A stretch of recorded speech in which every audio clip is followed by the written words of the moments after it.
नमस्कार विद्यार्थी व पालक मित्रांनो, मी ऋषिकेश कुलकर्णी आपल्या सर्वांचं वायब्रंट ॲडमिशन गायडन्स या आपल्या यूट्यूब चॅनलमध्ये स्वागत करतो. अनेक विद्यार्थी आणि पालक वाट पाहत होते ते म्हणजे state counselling. Maharashtra state counselling केव्हा सुरू होईल आणि विद्यार्थ्यांनो आज नोटीस आलेली आहे CET सेलकडून आणि आजपासून हे रजिस्ट्रेशन चालू होत आहेत. एक्झॅक्टली महत्त्वाच्या डेट्स काय आहेत, रजिस्ट्रेशन कशा पद्धतीने होईल, रजिस्ट्रेशन करताना काय काळजी घेतली पाहिजे आणि कशा पद्धतीने ह्या सर्व प्रोसेस पुढे चालणार आहेत, या सर्व गोष्टीचं एक्सप्लेनेशन अगदी थोडक्यामध्ये या व्हिडिओच्या माध्यमातून मी सांगणार आहे. सर्वप्रथम आपण नोटीस काय आले ते पाहूया. आता बघा, नोटीस नंबर 1. इथून पुढे सर्व महत्त्वाच्या प्रत्येक नोटीस मी सर्व विद्यार्थ्यांना एक्सप्लेन करणार आहे, जेणेकरून तुम्हाला सर्व गोष्टीची माहिती होईल. त्यासाठी सर्व विद्यार्थ्यांनी वायब्रंट ॲडमिशन गायडन्स आपल्या या यूट्यूब चॅनलला आजच सबस्क्राईब करा मित्रांनो. आता नोटीस 1 मध्ये काय सांगितलेलं बघा, admission process for health science courses for academic year 2024-25.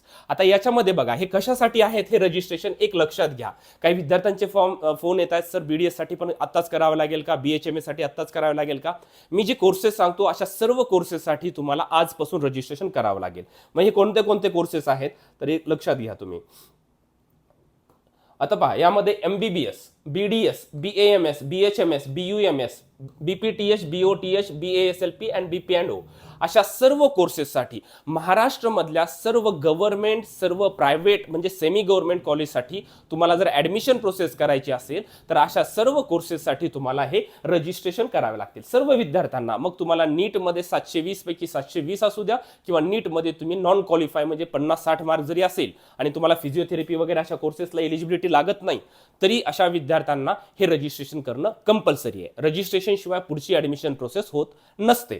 मग आता याच्यामध्ये पुढचं काय एक गोष्ट कळाली की कोणकोणत्या कोर्सेससाठी हे रजिस्ट्रेशन आहे. आता याचा एक महत्त्वाचा टाइम टेबल त्यांनी कशा पद्धतीने सांगितलाय ते देखील आपण पाहणार आहेत.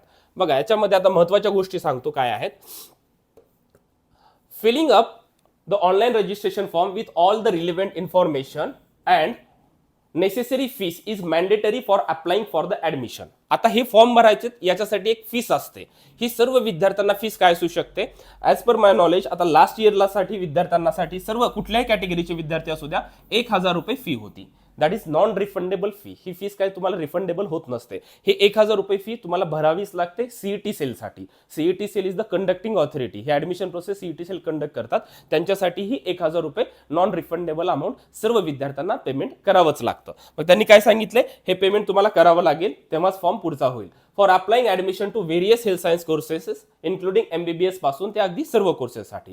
Candidates not filling up the online registration form shall not be consider for admission to any quota of this courses. बघा, जे विद्यार्थी हे फॉर्म भरणार नाहीत ते विद्यार्थी MBBS, BDS, BMS, BHMS, BUMS, physiotherapy, occupational therapy अशा कुठल्याही कोर्सेससाठी इलिजिबल नसणार आहेत. तुम्ही असं वाटत असेल की मी मॅनेजमेंटमधून इथे ॲडमिशन घेतलंय, मला काही गरज, असं बिलकुल नाही. तुम्ही मॅनेजमेंट कोट्यातून ॲडमिशन घ्या, तुम्ही रेग्युलर कोट्यातून ॲडमिशन घ्या, तुम्हाला हे रजिस्ट्रेशन कंपल्सरी म्हणजे कंपल्सरी आहे. त्याच्याशिवाय तुम्हाला मार्ग नाही आहे. आता हे पहा पुढे, आता हा एक्झॅक्टली महत्त्वाच्या गोष्टीकडे आपण वळूया की आता हे रजिस्ट्रेशनचा टाइम टेबल कशा पद्धतीने आहे. बघा, आता याच्यात काय सांगितलं, ऑनलाईन रजिस्ट्रेशन कशा पद्धतीने आहे की online registration and session apply common for all courses MBBS, BDS पासून सर्वांसाठी एकदाच हे रजिस्ट्रेशन चालू होत आहे. आणि त्याची तारीख काय दिलेली आहे मित्रांनो, तर 17 तारखेपासून ते 23 तारखेपर्यंत आहे. Up to 8 PM. 23 तारखेच्या 8 PM पर्यंत आपल्याला हा फॉर्म फिलअप करता येतो. लक्षात घ्या, 17 तारखेपासून 23 तारखेपर्यंत सर्व विद्यार्थ्यांना ऑनलाईन रजिस्ट्रेशन करायचं आहे. ज्या विद्यार्थ्यांचं वायब्रंटमध्ये ॲडमिशन आहे, मग आपल्या त्या शाखेमध्ये कुठल्याही असू द्या, लातूर, बीड, बारामती, नांदेड, पुणे, संभाजीनगर, कुठल्याही शाखेमध्ये तुमचं ॲडमिशन असेल, सर्व विद्यार्थ्यांचे फॉर्म हे घर बसल्या ठिकाणी भरून दिले जाणार आहेत. कोणत्याही विद्यार्थी आणि पालकांनी अजिबात घाई करायचं नाहीये. जे विद्यार्थी ॲडमिशन घेऊ शकले नाहीत, आपले ॲडमिशन फुल झालेले आहेत, अशा सर्व विद्यार्थ्यांसाठी मी एक ऑनलाईन डेमो तुम्हाला दाखवणार आहे की फॉर्म कशा पद्धतीने भरायचा फॉर्म चालू झाल्यानंतर. आता लक्षात घ्या की महत्त्वाच्या गोष्टी काय आहेत.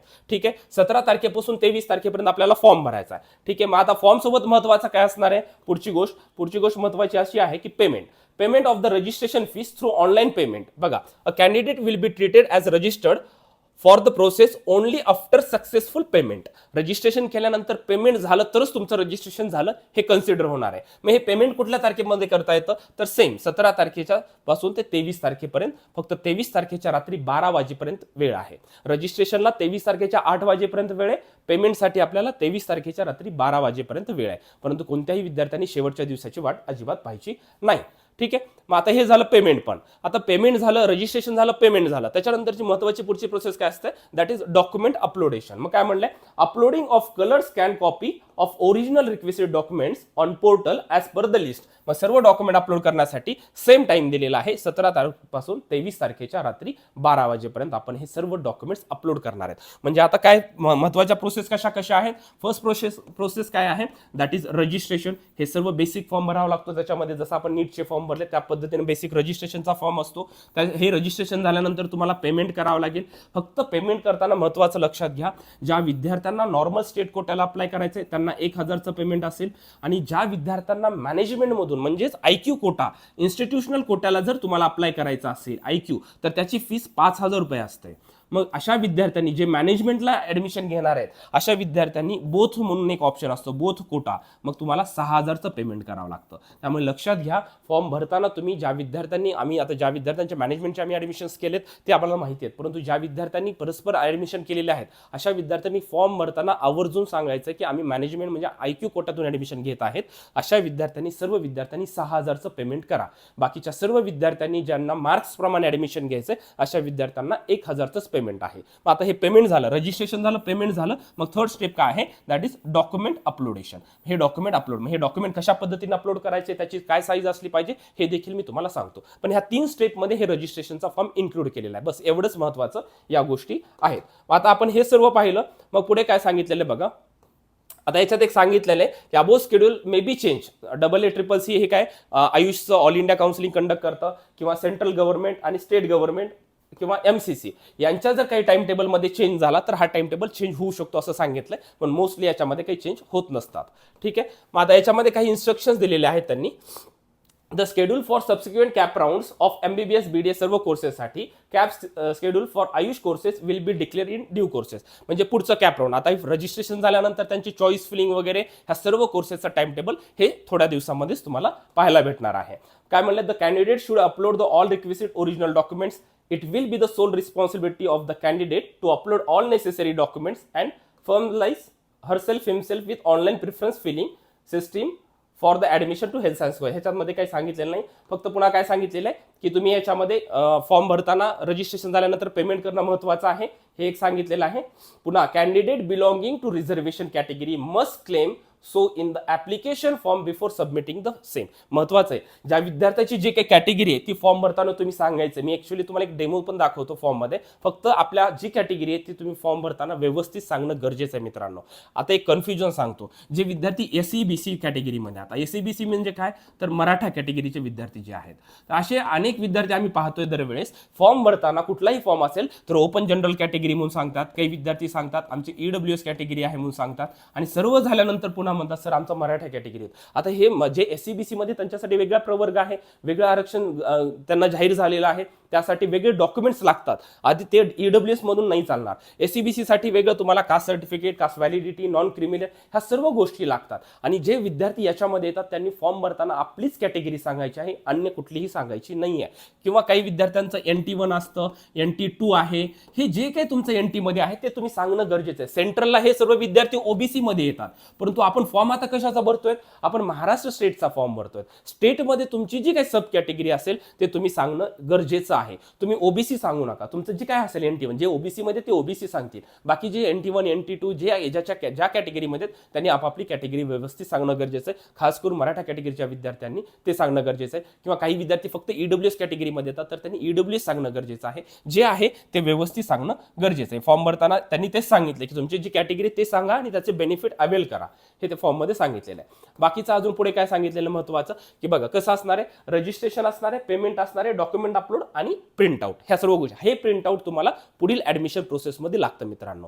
या स्टेपमध्ये फॉर्म आहे, आधी रजिस्ट्रेशन करायचं, नंतर पेमेंट करायचं, डॉक्युमेंट अपलोड करायचे आणि त्याची प्रिंट आउट घ्यायची. ही सर्व प्रोसेस तुमची अगदी सोप्या पद्धतीने आम्ही व्हायब्रंटमध्ये सर्व विद्यार्थ्यांचं घर बसल्या ठिकाणी करून देतो. जसे आतापर्यंतचे फॉर्म सर्व भरून दिलेत त्याच पद्धतीने हे देखील होणार आहे. ठीक आहे, बाकी याच्यामध्ये आता महत्त्वाचं काही सांगितलेलं नाही आहे दुसरं, फक्त की पेमेंट झालं तरच तुमचा फॉर्म सबमिट होणार आहे. त्याच्यामुळे पेमेंट झाले का नाही हे वेगळं खात्रीशीर जाणून घेणं गरजेचं आहे.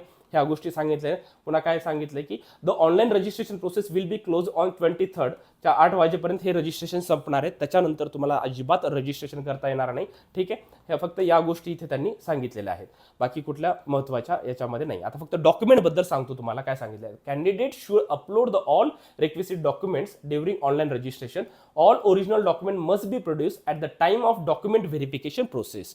मग काय सांगितलं आता, डॉक्युमेंट व्हेरिफिकेशन प्रोसेसच्या वेळेस तुमच्याकडे सर्व ओरिजिनल डॉक्युमेंट असणं गरजेचं आहे. फक्त मराठा कॅटेगरीच्या विद्यार्थ्यांना व्हॅलिडिटीसाठी एक GR आलेला आहे, 6 महिन्याचा वेळ दिलेला आहे. बाकी सर्व विद्यार्थ्याकडे डॉक्युमेंट व्हेरिफिकेशन, आतापर्यंत ह्या 2 वर्षापासून डॉक्युमेंट व्हेरिफिकेशन कुठं होतं, नंबर लागल्यानंतर कॉलेजमध्ये डॉक्युमेंट व्हेरिफिकेशन होतं.